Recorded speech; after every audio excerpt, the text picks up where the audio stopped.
Namanya Robert Jonathan, pria berusia 30 tahun yang tampak memiliki segalanya di mata manusia.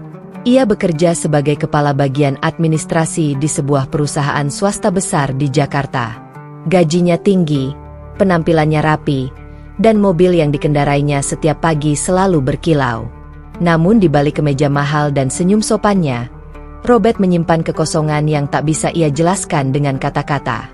Setiap malam, ketika kota sudah tertidur, Robert sering duduk sendirian di balkon apartemennya. Dari sana, ia memandang lampu-lampu jalan yang berkelap-kelip seperti bintang. Tapi tak ada cahaya yang benar-benar menenangkan hatinya. Ia memiliki rumah, tapi tak punya kedamaian. Ia punya uang, tapi tak punya arah. Ayahnya adalah pengusaha besar dan ibunya seorang wanita yang sangat taat pada gereja. Sejak kecil, Robert diajarkan untuk menjadi orang sukses, bukan orang yang beriman.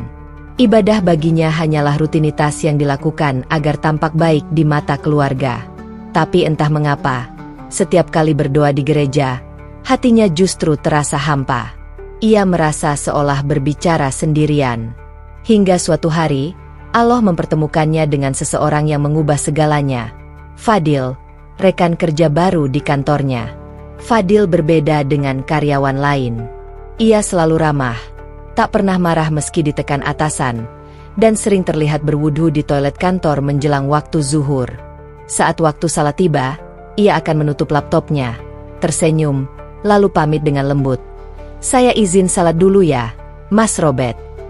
Suatu sore, ketika Robert sedang menunggu hujan reda di teras kantor, Fadil datang dengan payung dan menyapanya. "Mas, ayo nebeng payung.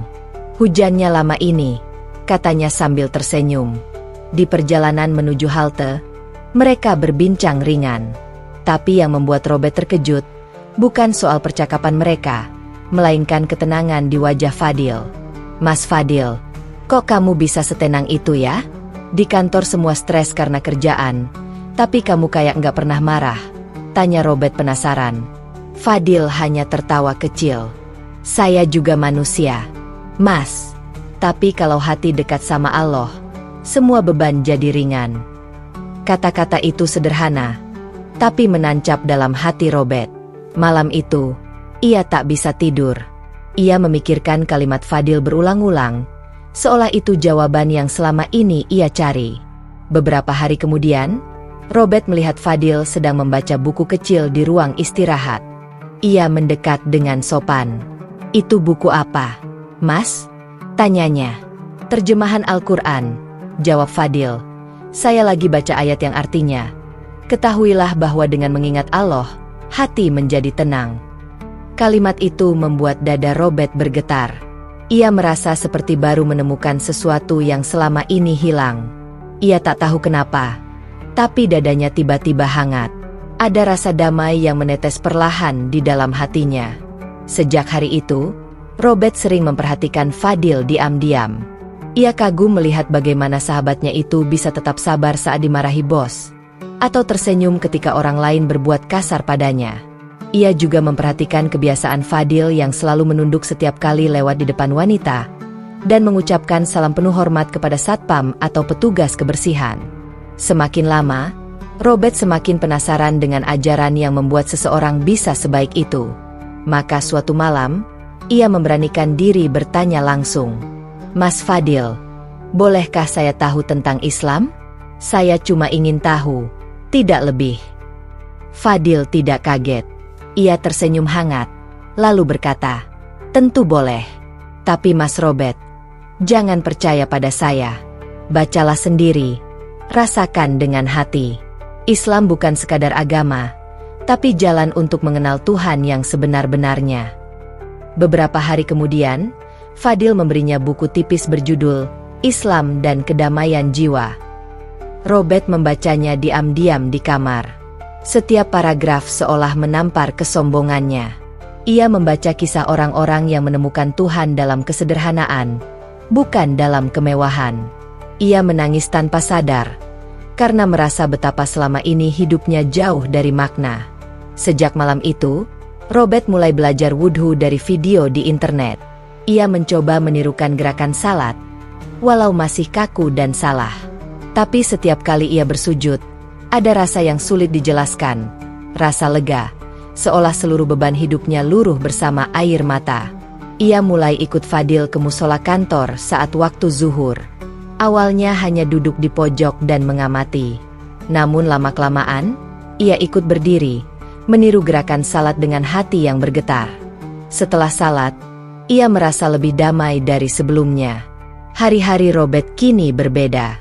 Ia tak lagi gelisah setiap malam, tak lagi sibuk mencari kesenangan dunia. Ia menemukan kebahagiaan sederhana dalam setiap doa dan sujudnya. Ia mulai memahami bahwa ketenangan tidak bisa dibeli, hanya bisa diberikan oleh Allah kepada hati yang tulus mencarinya. Suatu sore, setelah salat asar di musola kantor, Fadil memandangnya lembut dan berkata, "Mas Robert, saya lihat wajah Mas sekarang beda, lebih tenang." Robert tersenyum kecil, matanya berkaca-kaca. "Mungkin karena saya mulai mengenal Tuhan yang sebenarnya, Mas. Bukan Tuhan yang saya hafal dari buku, tapi Tuhan yang saya rasakan di hati." Fadil menepuk bahunya pelan. "Kalau hati Mas sudah siap, datanglah ke masjid minggu depan. Ada ustaz yang membimbing orang-orang yang ingin memeluk Islam." Robert hanya terdiam. Hatinya bergetar hebat. Ia tahu, inilah saatnya. Cahaya yang ia cari selama bertahun-tahun akhirnya muncul, menembus gelap yang dulu menutup jiwanya. Malam itu, di kamar kecilnya, Robert menatap langit-langit dan berbisik lirih, "Ya Tuhan, jika Engkau benar yang aku rasakan ini, tunjukkan jalanku. Aku hanya ingin damai bersamamu." Dan untuk pertama kalinya dalam hidup, Robert tertidur dengan senyum di wajahnya. Tidak karena kekayaan, tidak karena pujian manusia, tapi karena hatinya mulai mengenal cinta dari Sang Pencipta. Hari itu, matahari bersinar hangat di langit Jakarta. Tapi di hati Robert, suasananya berbeda. Ada perasaan yang berdebar, bercampur takut dan haru. Hari itu adalah hari di mana ia akan mengucapkan 2 kalimat syahadat. Keputusan yang mungkin akan membuatnya kehilangan segalanya, tapi juga memberinya sesuatu yang tak bisa dibeli dengan dunia, ketenangan jiwa. Pagi itu, Fadil menjemputnya dengan motor tuanya.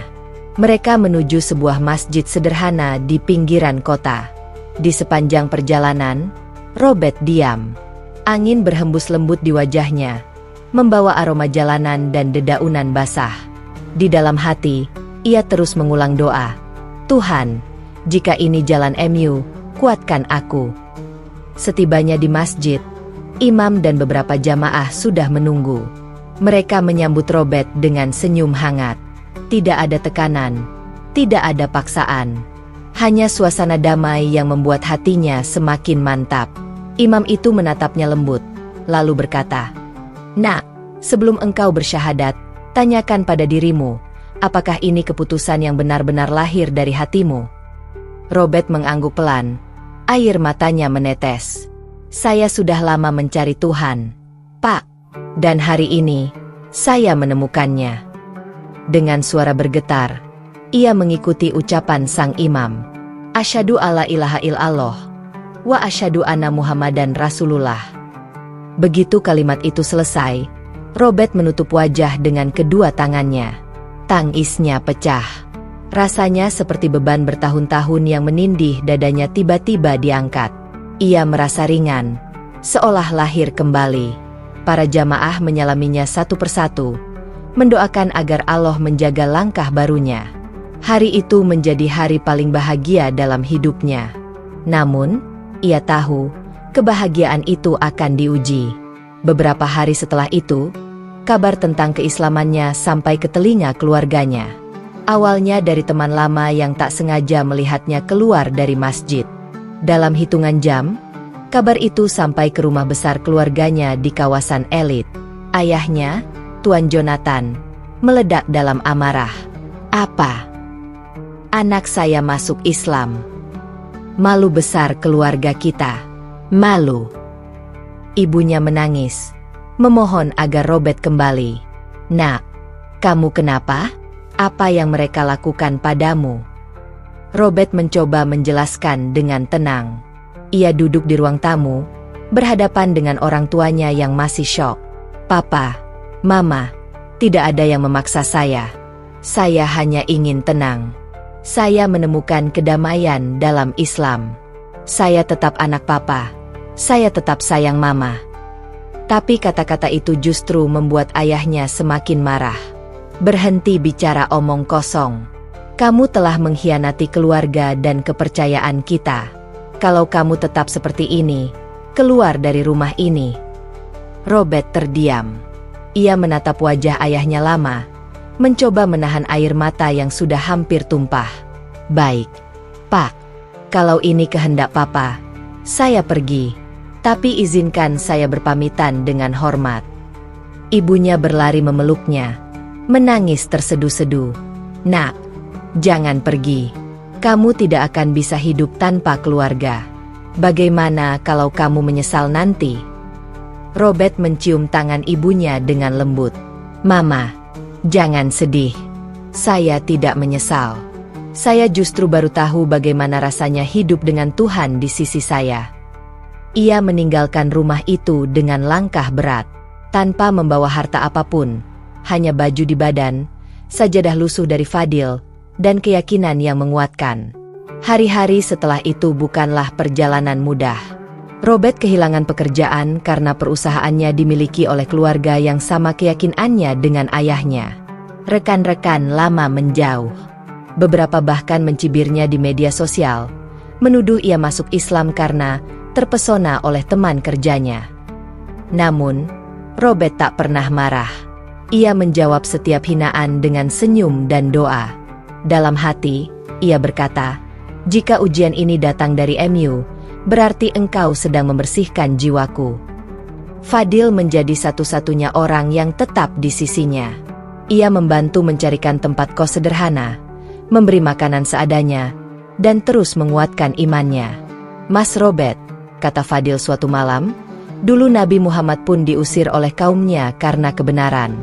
Jadi, jangan takut. Allah akan ganti semua yang hilang dengan yang lebih baik. Robert menatap langit malam dari jendela kamarnya yang sempit.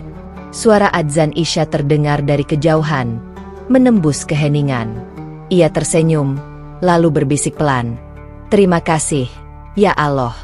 Walau dunia menolak, Engkau tetap memelukku." Sejak saat itu, Robert semakin kuat. Ia belajar membaca Al-Quran dengan tekun, walau terbata-bata. Ia bangun setiap malam untuk salat tahajud, berdoa agar keluarganya juga mendapat hidayah. Suatu malam, dalam sujudnya yang panjang, ia berkata lirih, "Ya Allah, jangan hukum mereka karena belum tahu kebenaran. Ampunilah Papa dan Mama seperti Engkau mengampuni aku. Berilah mereka cahaya, seperti Engkau memberi cahaya padaku." Air matanya menetes membasahi sajadah. Tapi bukan karena sedih, melainkan karena bahagia. Ia tahu, meski kehilangan segalanya di dunia, ia sedang memulai perjalanan menuju surga. Beberapa bulan berlalu, Robert mulai terbiasa hidup sederhana. Ia bekerja sebagai buruh harian di pasar, membantu mengangkat barang, atau membersihkan kios. Tubuhnya mulai kurus, kulitnya menghitam karena matahari, tapi wajahnya selalu tampak tenang. Orang-orang di pasar mengenalnya sebagai Mas Robert si mualaf. Mereka sering melihatnya berhenti di sudut pasar setiap kali azan berkumandang, lalu menggelar sajadah kecil di antara tumpukan karung, menunaikan salat dengan penuh khusyuk. Banyak yang kagum, bahkan beberapa pedagang mulai ikut salat setelah melihat ketulusan Robert. Ia tak pernah berdakwah dengan kata-kata, tapi sikap dan akhlaknya sudah cukup menjadi pelajaran bagi banyak orang. Suatu hari, Fadil datang membawakan baju gamis putih sederhana. "Mas, ini hadiah dari teman-teman masjid. Mereka dengar cerita Mas Robert dan ingin memberi sesuatu," katanya sambil tersenyum. Robert memeluk baju itu erat-erat. Air matanya menetes. Saya tidak punya apa-apa untuk dibalas, Mas Fadil. Fadil menepuk bahunya lembut. Kita tidak butuh balasan, Mas. Cukup teruskan perjuanganmu. Islam butuh orang yang kuat seperti kamu. Robert tersenyum. Ia menatap ke langit sore yang berwarna keemasan. Di sanalah hatinya berbisik. Aku kehilangan dunia, tapi aku menemukan Tuhan. Dan itu sudah lebih dari cukup. Hari-hari Robert kini diisi dengan perjuangan untuk bertahan hidup. Setelah diusir dari rumah dan kehilangan pekerjaan, ia tidak lagi punya siapapun kecuali Fadil, dan tentu, Allah yang selalu menemaninya. Namun Fadil yang juga hidup sederhana tidak selalu bisa membantu. Maka Robert belajar menapaki hidup dari bawah. Dengan tangan kosong tapi hati penuh keikhlasan. Ia tidur di emperan toko, berselimutkan jaket tipis pemberian Fadil. Kadang ia tidur di bawah jembatan, bersama para gelandangan yang bahkan tak tahu siapa dirinya dulu. Di siang hari, ia bekerja serabutan, mengangkat barang, menyapu pasar, atau membantu tukang parkir. Upahnya tak seberapa, tapi cukup untuk sekadar makan dan minum. Yang membuat orang-orang heran, Robert tak pernah mengeluh. Saat panas terik membakar kulit, ia tetap tersenyum. Saat hujan mengguyur tubuhnya yang lemah, ia menengadah ke langit dan berbisik, "Terima kasih, ya Allah, Engkau masih memberi air untukku." Para gelandangan lain sering bertanya, "Robert, kenapa kamu bisa tetap tenang begini? Kita ini miskin, nggak punya rumah, nggak punya keluarga." Robert hanya menjawab lembut, "Karena aku punya Allah. Kalau aku masih bisa bernafas, itu tandanya Allah belum meninggalkanku." Kata-kata itu sederhana, tapi menghangatkan hati banyak orang di sekitarnya. Sejak itu, Robert jadi semacam penyemangat bagi para gelandangan. Ia sering mengajak mereka salat berjamaah di trotoar, menggunakan koran bekas sebagai alas. Ia membaca doa dengan suara pelan tapi penuh makna, membuat yang lain ikut terharu. "Ya Allah," doanya suatu malam, "Engkau maha kaya, sementara kami miskin. Tapi kami yakin Engkau tak pernah menolak orang yang datang dengan hati tulus." Hari demi hari berlalu. Robert semakin dekat dengan para pedagang dan warga sekitar. Banyak yang mulai mengenalnya, bukan sebagai gelandangan biasa, tapi sebagai sosok yang rendah hati dan bijak. Ia tak malu menyapa siapapun, dari tukang becak hingga pemilik toko. Bahkan anak-anak kecil sering memanggilnya, "Om Robert, ajarin doa lagi dong." Ia pun sabar mengajarkan doa-doa pendek, mengajarkan cara berwudu dari air got yang dialirkan ke ember kecil. Saat berbicara, suaranya lembut dan penuh kasih sayang. Seolah dalam dirinya hidup ketenangan yang menular pada siapa saja yang mendengarnya. Suatu sore, seorang pedagang nasi goreng bernama Pak Hasan memperhatikannya. "Betapa aneh ya, Bet, kamu dulu orang kantoran, tapi sekarang malah bahagia di jalan. Kok bisa begitu?" Robert tersenyum. "Karena dulu saya punya segalanya tapi kosong. Sekarang saya tidak punya apapun, tapi hati saya penuh." Jawaban itu membuat Pak Hasan terdiam. Sejak hari itu, setiap malam ia selalu memberi Robert sepiring nasi tanpa dibayar. "Anggap saja sedekah kecil dari saya," katanya. Robert selalu menerimanya dengan rasa syukur yang mendalam, dan tak lupa berdoa agar Allah melipat gandakan rezeki orang yang menolongnya. Suatu malam, Robert duduk di bawah jembatan bersama seorang pemuda gelandangan bernama Arga. Pemuda itu dulunya pencopet kecil, tapi kini menyesal. "Mas Robert, kenapa Tuhan biarin saya sengsara begini? Saya udah tobat, tapi hidup saya tetap susah." Robert menatap Arga dengan mata lembut. "Arga, kalau kamu nanam benih hari ini, kamu nggak bisa panen besok pagi. Allah sedang menumbuhkan imanmu perlahan. Bersabarlah, karena setiap kesulitan adalah tanda bahwa Allah sedang memprosesmu." Arga menunduk. Air matanya menetes tanpa ia sadari. Ia kemudian mengucap lirih, "Mas, tolong ajarin saya salat." Sejak malam itu, Robert punya teman baru untuk beribadah bersama. Ia tidak pernah menasehati dengan marah, hanya dengan teladan dan kasih sayang. Walau hidupnya keras, Robert tetap menjaga kebersihan diri. Setiap pagi ia mandi di sungai kecil di belakang pasar, lalu mencuci pakaiannya dengan sabun murah. Setelah itu ia duduk di tepi jalan sambil membaca buku doa lusuh yang ia bawa kemanapun. Beberapa orang yang lewat sering berhenti dan memberinya uang kecil, tapi ia tidak pernah meminta. Suatu ketika, seorang wanita muda berhijab datang menghampiri. "Mas, maaf, saya sering lewat sini dan lihat Mas baca Al-Quran. Boleh saya tahu nama Mas?" "Robert," jawabnya sambil tersenyum. Wanita itu mengangguk hormat. "Saya terinspirasi, Mas. Setiap hari saya ngeluh karena kerjaan, tapi lihat Mas, saya jadi malu. Terima kasih sudah ngajarin saya bersyukur." Robert hanya menunduk. "Jangan terinspirasi oleh saya, Mbak. Jadilah orang yang lebih dekat pada Allah. Itu yang lebih penting." Malam-malam panjang di jalanan membuat Robert semakin kuat dalam kesabaran. Ia sering berbicara sendiri dengan Tuhan di bawah sinar lampu jalan. "Ya Allah, aku tak punya kasur, tapi aku tidur dengan tenang karena aku tahu Engkau menjagaku.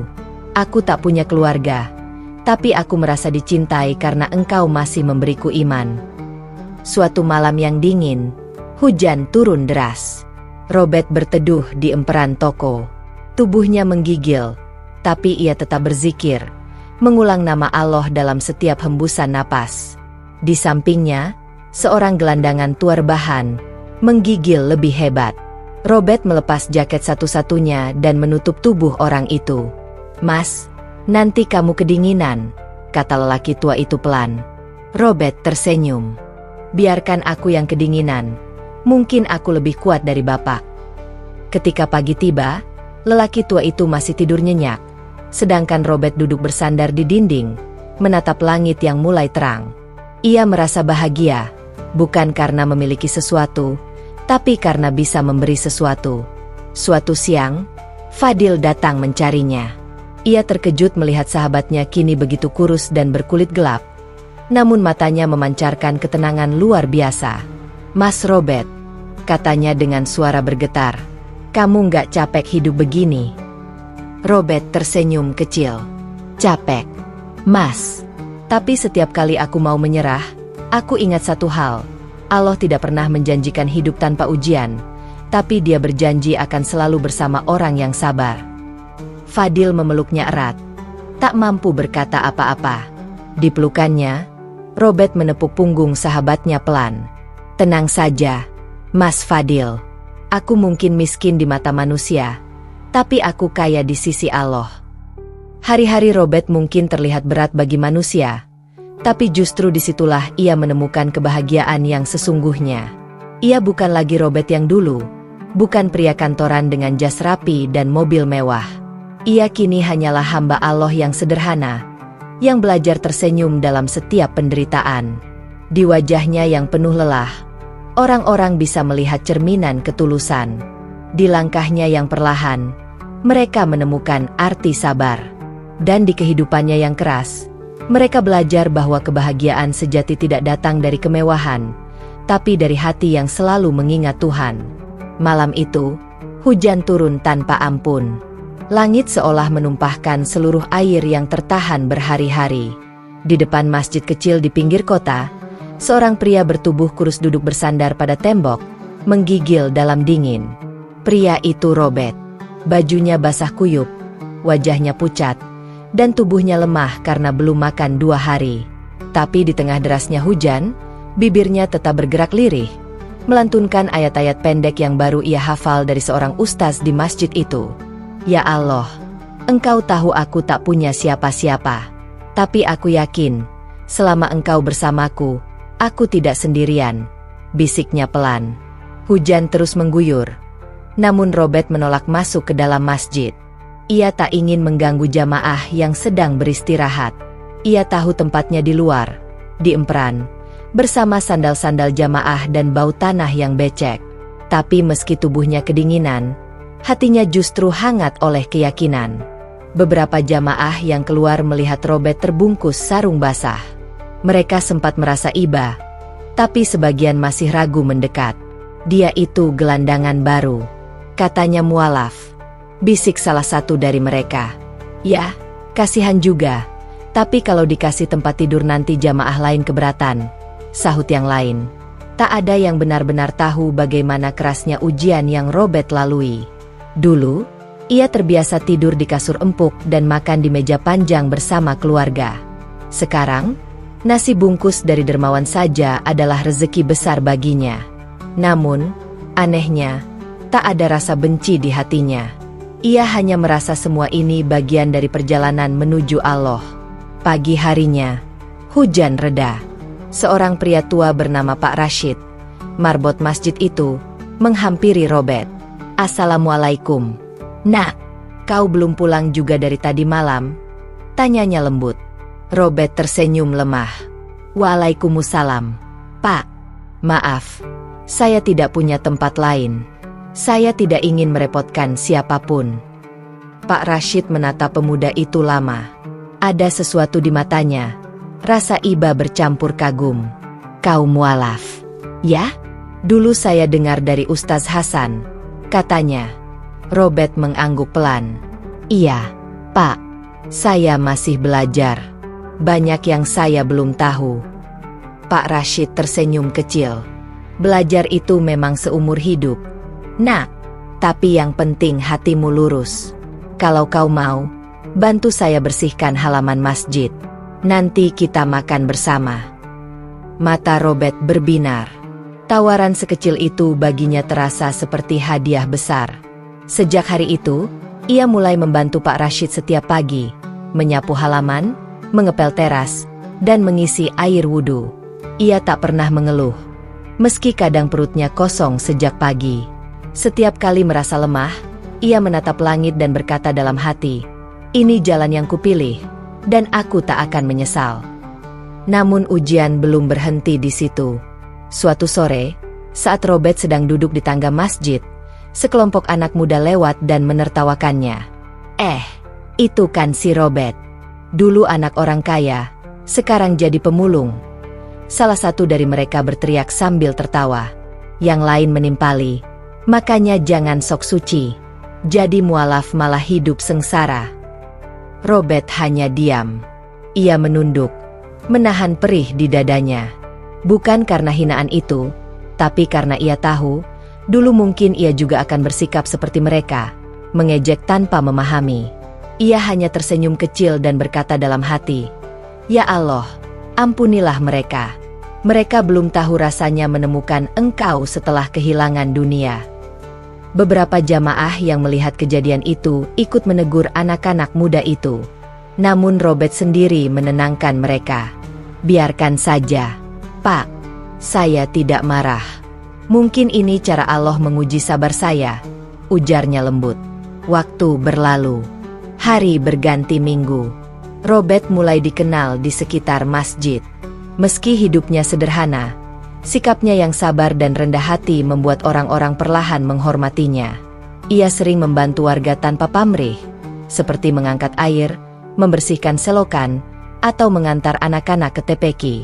Tak jarang ia tersenyum meski bajunya koyak dan perutnya lapar. Suatu hari, seorang jamaah yang dulu meragukannya datang menghampiri sambil membawa 2 bungkus nasi. "Robert, ini buat kamu. Maaf, dulu saya sempat menilai kamu buruk," katanya dengan wajah menunduk. Robert tersenyum, matanya berkaca-kaca. "Terima kasih, Pak. Saya tidak menyimpan dendam kepada siapapun. Semua orang punya alasan.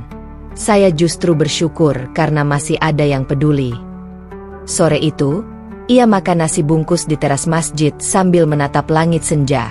Langit oranye perlahan memudar, dan Robert merasa damai. Dalam hatinya, ia bersyukur karena meski hidupnya keras, imannya tumbuh lebih kokoh.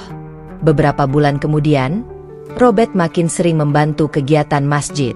Ia tak lagi dianggap gelandangan, tapi sebagai bagian dari keluarga kecil di sana. Bahkan, anak-anak TPQ mulai memanggilnya Om Robert dengan penuh sayang. Namun, Di balik semua ketenangan itu, Robert mulai sering batuk-batuk dan lemas. Tubuhnya tampak semakin kurus. Pak Rashid sempat menyuruhnya ke puskesmas, tapi Robert menolak. "Saya baik-baik saja, Pak. Mungkin hanya masuk angin," katanya, meski dalam hati ia tahu tubuhnya mulai menyerah. Malam itu, ia kembali duduk di tempat biasa, di bawah pohon mangga di halaman masjid. Hujan turun rintik-rintik. Ia menatap langit sambil berbisik lirih. "Ya Allah, kalau memang waktuku tak lama lagi, izinkan aku pergi dalam keadaan beriman kepada MU. Itu saja yang kuminta." Dingin menembus kulitnya, tapi senyum tetap tersungging di wajahnya. Ia menatap masjid yang selama ini menjadi rumahnya, lalu menutup mata perlahan. Di tengah malam yang sunyi, tak ada yang tahu bahwa Robert sedang menjalani ujian terakhir dari kehidupannya. Ujian antara kesabaran, kesepian, dan ketulusan yang akan membawanya menuju keabadian. Pagi itu, udara terasa lebih dingin dari biasanya. Kabut menutupi halaman masjid kecil di pinggir kota, tempat Robert biasa membersihkan lantai dan menyapu halaman. Namun, kali ini tak ada sosok kurus itu di sana. Pak Rashid yang biasanya menemukan Robert sedang duduk bersandar sambil tersenyum, merasa ada yang janggal. Ia mencari ke setiap sudut, memanggil pelan, "Robert, kau di mana, Nak?" Tak ada jawaban. Hingga langkahnya berhenti di dekat pohon mangga tempat Robert sering berteduh. Di sana, ia melihat Robert terbaring dalam posisi tenang, dengan kedua tangan terlipat di dada. Wajahnya tersenyum lembut seolah sedang tidur. Matanya terpejam damai, dan di sampingnya ada selembar kertas lusuh yang terlipat rapi. Pak Rashid mendekat dengan gemetar. Ia memegang tangan Robert. Dingin. Napasnya tak ada. "Innalillahi wa inna ilaihi raji'un," bisiknya pelan. Matanya basah menahan tangis. Dalam keheningan pagi, lelaki tua itu menatap sosok muda yang selama ini ia anggap seperti anak sendiri. "Kau benar-benar orang yang kuat, Nak," ucapnya lirih. Ia lalu membuka kertas di samping tubuh Robert. Tulisan tangan itu samar dan agak bergetar, tapi masih terbaca jelas. "Untuk siapapun yang menemukan surat ini, jangan bersedih untukku. Aku sudah bahagia. Aku datang ke dunia dengan nama Robert, dan aku akan pulang kepada Allah sebagai seorang Muslim. Aku tidak menyesal menjadi gelandangan. Aku justru bersyukur karena di jalan inilah aku benar-benar mengenal arti sabar, ikhlas, dan tawakal. Jika keluargaku tahu tentang kematianku, tolong sampaikan bahwa aku sudah memaafkan mereka. Aku tidak menyimpan dendam sedikit pun. Aku justru berdoa agar mereka kelak juga merasakan indahnya cahaya Islam. Hidupku mungkin singkat, tapi cukup untuk membuatku tahu bahwa kebahagiaan sejati bukan pada rumah besar atau harta melimpah, tapi pada hati yang tenang saat bersujud. Terima kasih kepada siapapun yang pernah memberiku sepotong roti, selembar selimut, atau sekadar senyuman. Semoga Allah membalas kebaikan kalian dengan surga. Aku, Robert, hamba Allah yang dulu tersesat, tapi akhirnya menemukan jalan pulang." Air mata Pak Rashid menetes di atas surat itu. Ia menutup wajahnya dengan tangan, terisak pelan. "Ya Allah, sungguh kau muliakan anak ini dengan cara yang indah," ucapnya lirih. Beberapa jamaah yang datang untuk salat subuh ikut terkejut melihat pemandangan itu. Mereka segera membantu memandikan jenazah Robert dengan penuh hormat. Tidak ada keluarga yang datang, tidak ada tangisan keras, tapi setiap air mata yang jatuh dari para jamaah adalah bukti cinta yang tulus. Di ruang wudhu, Pak Rashid memandikan jenazah Robert dengan tangan bergetar. "Kau selalu bersih dalam hati, Nak. Sekarang biar aku bersihkan jasadmu untuk menghadap Allah," katanya dengan suara serak. Air mata menetes jatuh ke tubuh Robert yang tampak damai, seperti seseorang yang tidur setelah menunaikan tugas panjang. Setelah dimandikan dan dikafani, jenazah Robert disalatkan di masjid kecil itu. Jamaah berdiri dalam diam, beberapa bahkan menangis. Tidak ada yang mengira bahwa lelaki yang dulu dianggap gelandangan itu akan meninggalkan kesan sedalam ini di hati mereka. "Dia mengajarkan kita arti sabar dan tawakal," ujar salah satu jamaah seusai salat jenazah. Saya dulu sering melewati dia tanpa peduli, tapi ternyata dia lebih kaya daripada kita semua, kaya iman. Pemakaman dilakukan sederhana di pemakaman umum dekat masjid. Tidak ada batu nisan mewah, hanya kayu kecil bertuliskan namanya, Robert bin Abdullah. Nama itu ditulis oleh Pak Rashid sendiri, karena Robert tak pernah sempat memberitahu nama ayahnya. Sekarang, kau benar-benar pulang, nak, ucapnya lirih sebelum menimbun tanah terakhir. Beberapa hari setelah pemakaman, kabar tentang Robert mulai menyebar. Para jamaah menceritakan kisah hidupnya, surat terakhirnya, dan keteguhannya sebagai mualaf. Banyak orang datang berziarah, meneteskan air mata di atas pusaranya, mendoakan seorang gelandangan yang ternyata memiliki hati seindah mutiara. Di antara yang mendengar kabar itu, ada seorang perempuan berusia parubaya bernama Helena, ibu kandung Robert. Ia mendapat kabar dari salah satu relawan masjid yang menemukan nomor kontaknya di buku lama milik Robert. Awalnya Helena tidak percaya, tapi ketika diperlihatkan surat tulisan tangan Robert, tubuhnya lemas seketika. Dia benar-benar sudah meninggal. Suaranya bergetar. Relawan itu mengangguk pelan. Ibu, sebelum meninggal, beliau menulis surat dan menyebutkan bahwa beliau sudah memaafkan keluarganya. Beliau wafat dalam keadaan sangat tenang. Helena menangis terseduh, menggenggam surat itu erat-erat. Anakku, kau tetap memanggilku ibu, padahal aku yang membuangmu. Ya Tuhan, aku yang seharusnya meminta maaf padamu. Tangisannya menggema di ruang tamu rumah besar yang dulu menjadi saksi saat ia mengusir anaknya sendiri. Malam itu, Helena tak bisa tidur. Ia membaca ulang surat Robert berkali-kali sambil meneteskan air mata. Setiap kalimat seolah menampar egonya yang dulu menolak anaknya karena perbedaan keyakinan. Aku kehilangan anakku, tapi dia pergi dengan membawa cahaya yang bahkan aku tak punya, bisiknya pelan. Beberapa minggu kemudian, Helena datang ke masjid tempat Robert biasa bernaung.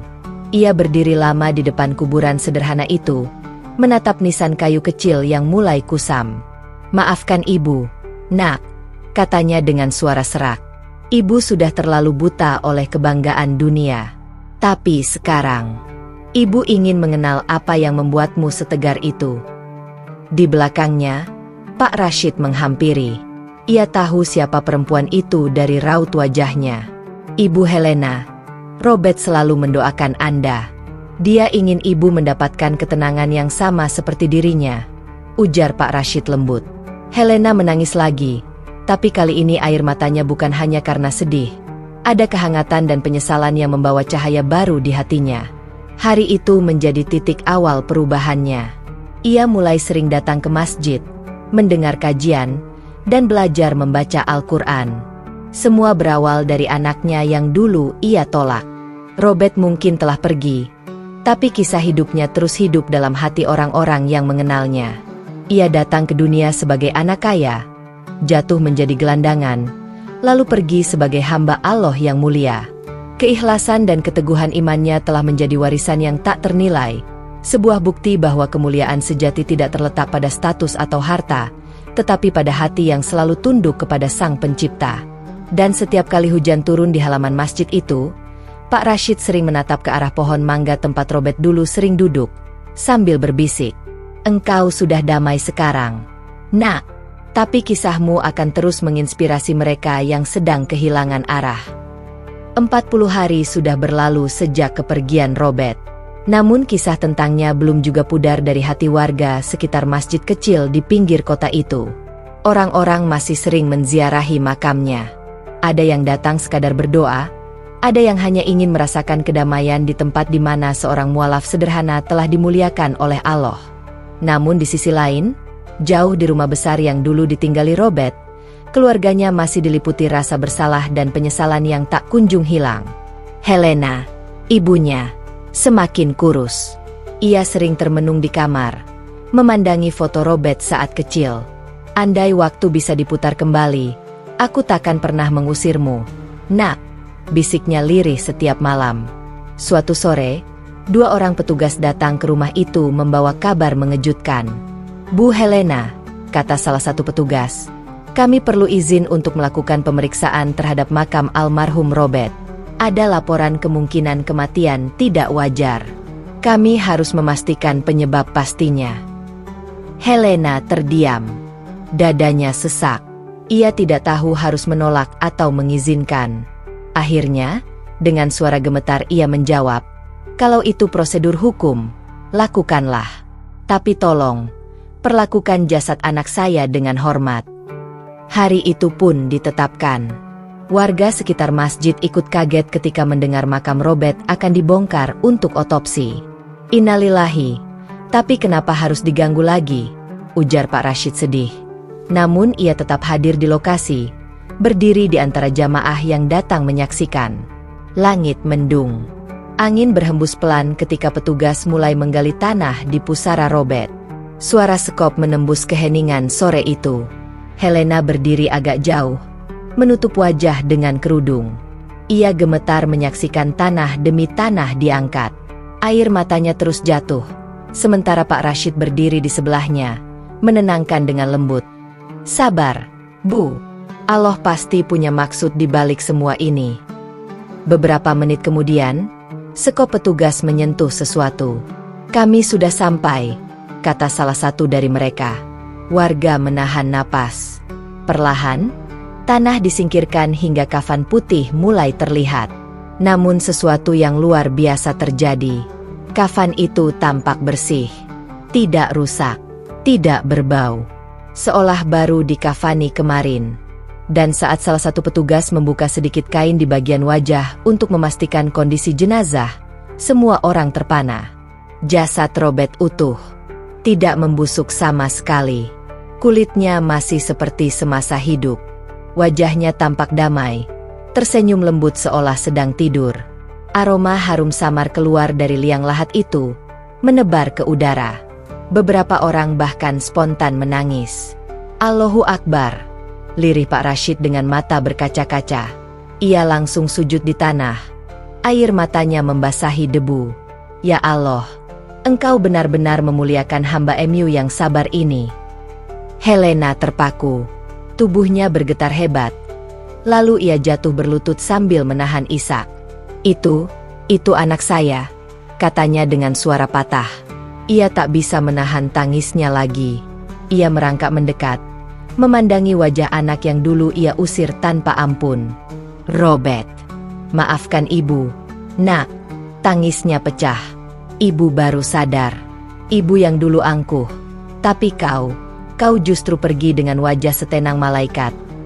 Petugas yang awalnya datang dengan sikap formal kini ikut menunduk. Salah satu di antaranya berkata lirih, "Kami belum pernah melihat hal seperti ini. Biasanya jenazah yang sudah sebulan lebih pasti rusak. Tapi beliau, seperti baru meninggal kemarin." Salah satu ustaz dari masjid yang hadir di sana lalu berkata, "Ini bukan hal yang mustahil. Allah menjaga tubuh orang-orang yang ikhlas dan sabar karena iman mereka. Ini bukti cintanya." Warga yang menyaksikan ikut berurai air mata. Mereka sadar bahwa lelaki gelandangan yang dulu sering mereka abaikan itu ternyata lebih mulia di sisi Allah dibanding kebanyakan dari mereka. Tak ada yang menyangka seorang mualaf miskin bisa dimuliakan dengan cara seperti ini. Helena tak berhenti memandangi wajah anaknya. Dalam hati ia berdoa, "Ya Allah, aku tidak pantas menjadi ibunya, tapi izinkan aku meneladani keimanannya. Izinkan aku menebus kesalahanku dengan mendekat pada MU."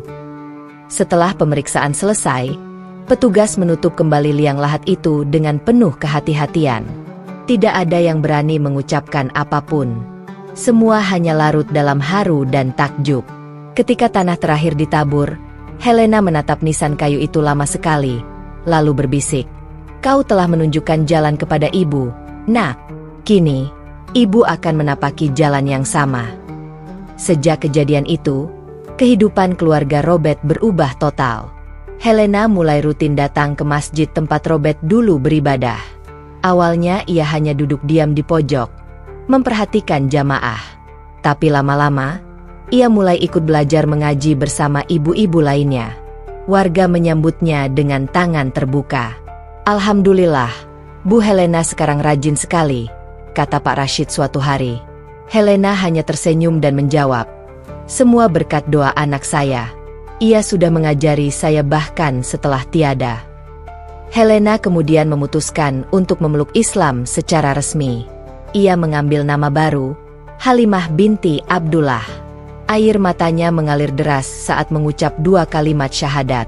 "Aku bersaksi tiada Tuhan selain Allah, dan Muhammad adalah utusan Allah." Suara tangis dan takbir menggema di ruangan kecil itu. Helena merasa beban bertahun-tahun terangkat dari hatinya.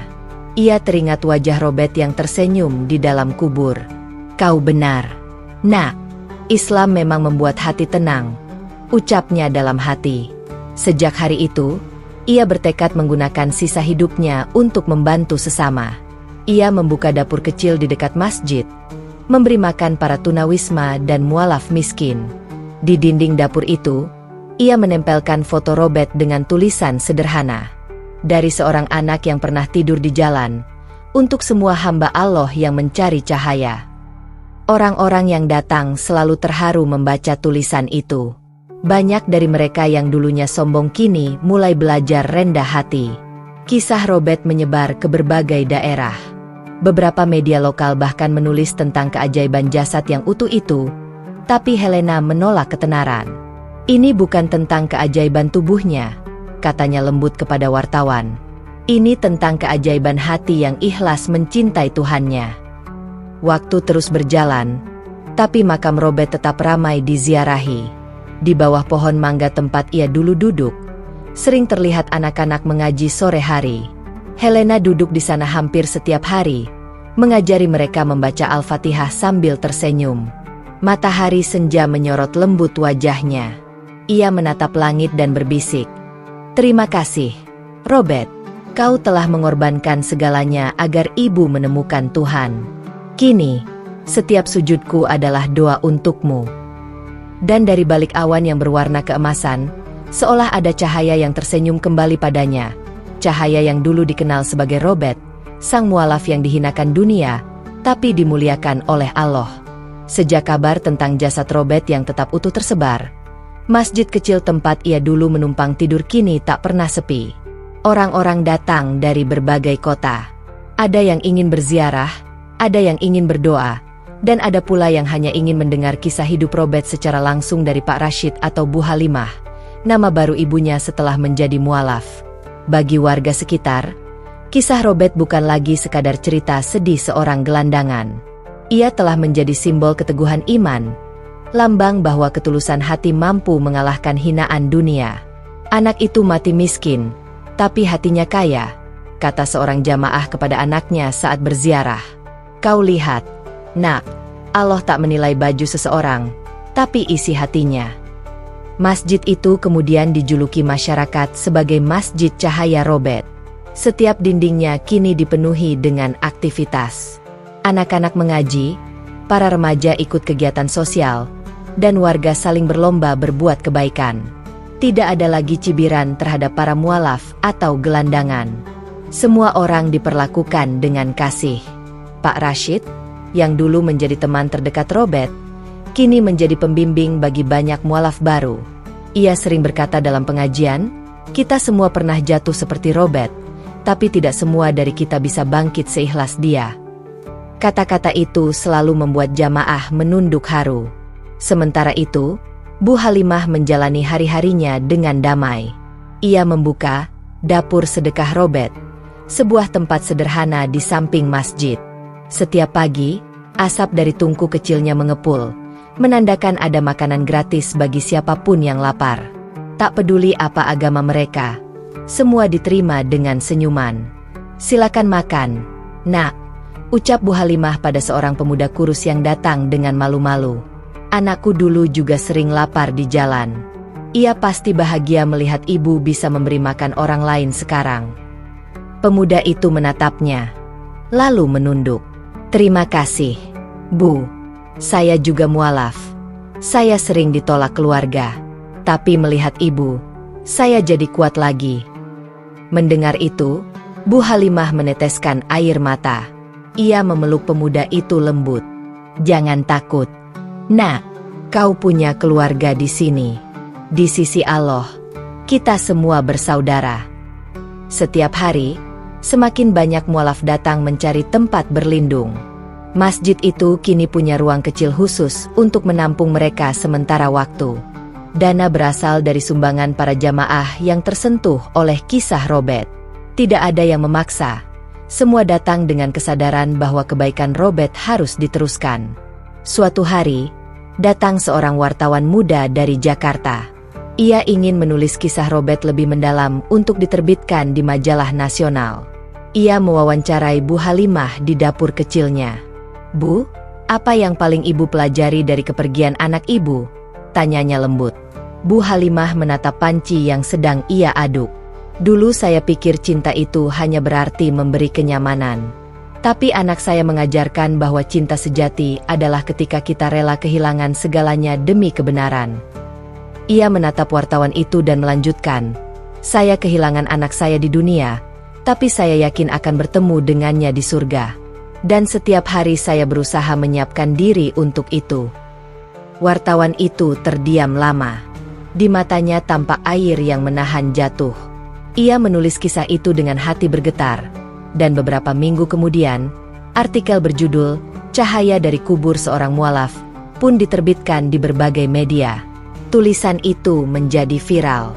Banyak orang yang sebelumnya hidup jauh dari agama tersentuh oleh kisah Robert. Ada yang bertaubat, ada yang memperbaiki salat, bahkan ada yang memutuskan menjadi mualaf setelah membaca kisahnya. Suatu malam, Bu Halimah menerima surat dari seseorang di Kalimantan. "Bu Halimah yang terhormat, saya membaca kisah tentang almarhum Robert.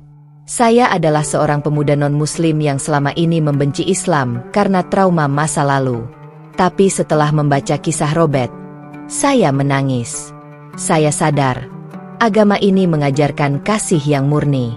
Terima kasih karena telah membesarkan anak yang membuat saya ingin mengenal Allah."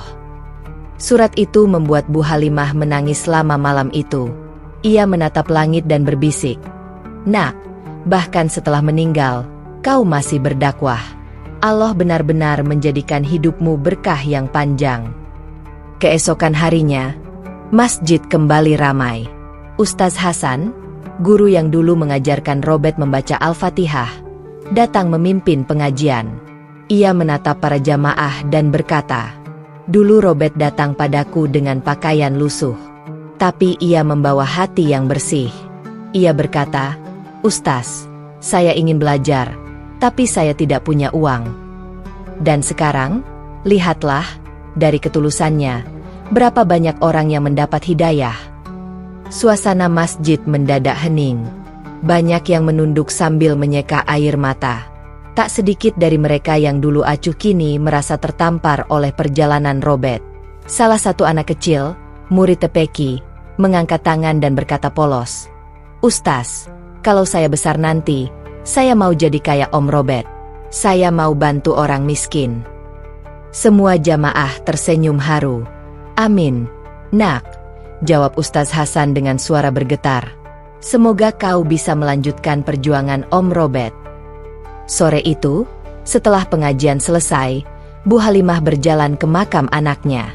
Ia membawa setangkai bunga melati dan duduk di depan nisan yang sederhana itu. Suara angin berhembus pelan, menggoyangkan dedaunan pohon mangga. "Robert, lihatlah. Nak, kini banyak orang datang ke masjid. Banyak anak-anak belajar mengaji. Banyak orang saling tolong-menolong. Semua karena kebaikan yang kau tanam dulu," ucapnya lembut. Ia tersenyum. Matanya basah. "Ibu tak lagi sendiri. Kau meninggalkan cinta yang tumbuh di hati banyak orang." Matahari perlahan tenggelam, memantulkan warna keemasan di langit. Bu Halimah menatapnya lama. Dalam hati, ia tahu, Robert tidak pernah benar-benar pergi. Namanya kini hidup di setiap amal baik yang tumbuh dari kisahnya. Dan ketika azan maghrib berkumandang, ia berdiri, melangkah perlahan menuju masjid. Dari kejauhan terdengar suara anak-anak mengaji, melantunkan ayat yang dulu sering dibaca Robert saat hujan mengguyur tubuhnya di malam-malam kesepian. "Alam nashrah laka syadrak." Bunyi ayat itu menggema, menembus kalbu. Bu Halimah menutup mata, menahan haru. Ya Allah, bisiknya. Engkau telah membuka hati anakku, lalu engkau buka hati kami melalui dirinya. Kini, nama Robert bukan lagi sekadar kenangan, tapi cahaya yang terus menuntun banyak orang untuk kembali menemukan Tuhannya. 12 tahun telah berlalu sejak jasad Robert digali dan menjadi bukti keagungan Allah. Kini, masjid kecil tempat dulu ia menumpang tidur telah berdiri megah dengan nama baru, Masjid Al-Ikhlas Robert Al-Mu'allaf. Bangunannya tak lagi reot, melainkan bertingkat dua dengan taman hijau di sekelilingnya. Di bagian dalam, terpajang sebuah plakat perunggu bertuliskan, "Didedikasikan untuk Robert, seorang mualaf yang hidup miskin, tapi meninggalkan kekayaan iman yang abadi." Setiap Jumat, jamaah datang membludak. Tidak hanya warga sekitar, tapi juga orang-orang dari luar kota yang ingin melihat tempat yang menjadi saksi ketulusan seorang hamba yang dulu dianggap hina. Bu Halimah, yang kini disapa dengan penuh hormat sebagai Ibu Robert, sudah menua. Rambutnya memutih, langkahnya perlahan, tapi matanya tetap teduh. Ia masih aktif mengurus dapur sedekah Robert, kini dibantu oleh relawan muda dari berbagai daerah. Pagi itu, seorang pemuda datang ke dapur itu. Wajahnya penuh semangat, dan di tangannya ia membawa map berisi proposal. "Bu, saya Raffi, mahasiswa dari Bandung. Saya ingin membuat film dokumenter tentang kisah Robert. Saya percaya, kisah ini bisa menyentuh hati banyak orang di luar sana." Bu Halimah tersenyum lembut. "Nak, jika niatmu baik, insya Allah Robert akan meridai dari sana." Ia menatap foto anaknya yang tergantung di dinding. Wajah Robert yang sederhana, dengan senyum malu-malu, kini menjadi inspirasi bagi ribuan jiwa. Film itu akhirnya dibuat. Dengan bimbingan Ustaz Rashid, mereka menggali kisah Robert dari awal, masa kecilnya yang nakal, perjalanannya sebagai gelandangan, hingga keikhlasannya memilih Islam meski ditolak keluarga. Ketika film dokumenter itu tayang di televisi nasional, tangis penonton pecah di seluruh negeri. Banyak orang mengaku tersentuh dan mulai introspeksi diri. Tagar belajar dari Robert menjadi viral di media sosial. Salah satu penonton adalah seorang pria tua di kota kecil di Sumatera. Ia duduk terpaku di depan televisi, wajahnya pucat, air matanya mengalir deras. Itu anakku," bisiknya lirih. Ia adalah ayah kandung Robert, yang dulu mengusirnya dari rumah karena keputusan memeluk Islam. Sejak malam itu, hatinya hancur. Rasa bersalah menghantam keras, dan ia tak bisa tidur selama berhari-hari. Akhirnya, dengan sisa tenaga dan tabungan yang sedikit, ia pergi ke kota tempat Robert dimakamkan. Ketika tiba di masjid itu, ia disambut oleh Bu Halimah dan Ustaz Rashid. Tubuhnya gemetar, matanya tak berani menatap siapapun. Saya ayah Robert," ucapnya dengan suara bergetar. Semua yang ada di sana terdiam. Bu Halimah menatapnya lama. Air matanya jatuh, tapi senyumnya tulus. "Selamat datang, Pak. Rumah ini juga rumah Anda. Tak ada kebencian di sini." Lelaki tua itu berlutut di depan makam Robert. Ia menangis seperti anak kecil. "Maafkan ayah. Nak, ayah terlalu buta oleh ego.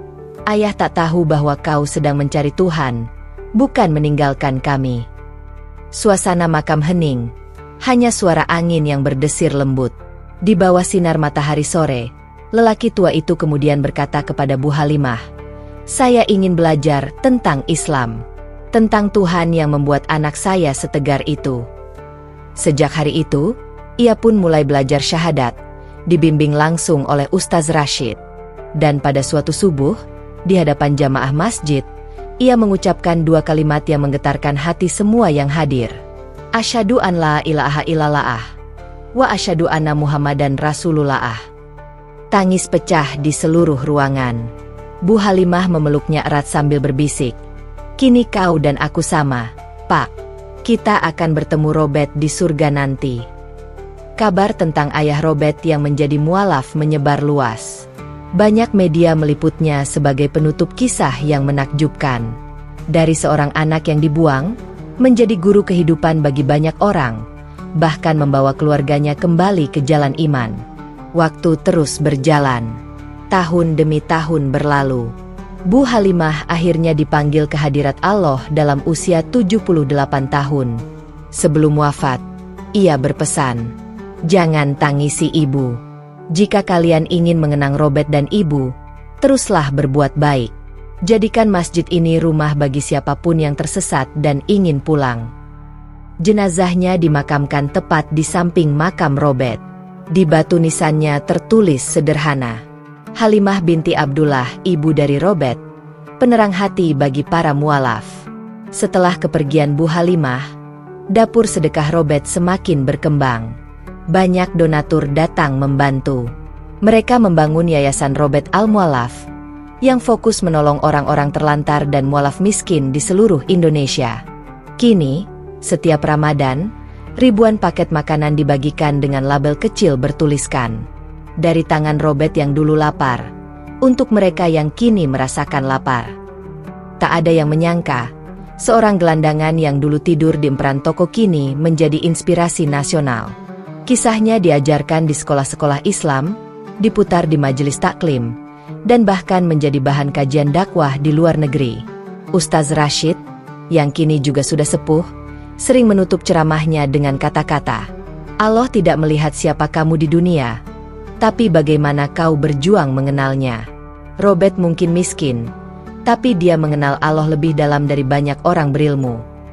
Di malam yang hening, masjid itu selalu ramai dengan zikir dan doa. Anak-anak yang dulu belajar mengaji di sana kini sudah dewasa. Banyak di antaranya menjadi ustaz dan relawan kemanusiaan. Suatu malam, seorang anak kecil bertanya kepada ayahnya, "Ayah, siapa Robert itu?" Sang ayah tersenyum, menatap ke arah foto di dinding masjid. "Dia bukan nabi, bukan orang kaya, bukan pejabat, tapi dia hamba Allah yang tidak menyerah, meski dunia menolaknya." Anak itu mengangguk. "Aku ingin seperti Robert." "Yah." Ayahnya tersenyum dan membelai kepala anaknya. "Kalau kau ingin seperti Robert, jadilah orang yang ikhlas, Nak. Karena Robert sudah mati, tapi keikhlasannya hidup di hati kita semua." Dan di langit malam yang tenang itu, cahaya bulan jatuh lembut ke arah dua nisan yang berdampingan, milik seorang anak dan ibunya. Di sekitarnya, bunga-bunga melati bermekaran, seolah ikut bersaksi bahwa cinta seorang mualaf tak pernah mati. Nama Robert kini menjadi legenda. Bukan karena kekayaan, tapi karena iman dan cinta yang ia tinggalkan. Ia telah pergi, namun warisan rohaninya tetap hidup, mengajarkan bahwa kadang, dari seseorang yang dianggap tak berarti, Allah menurunkan cahaya yang menerangi dunia.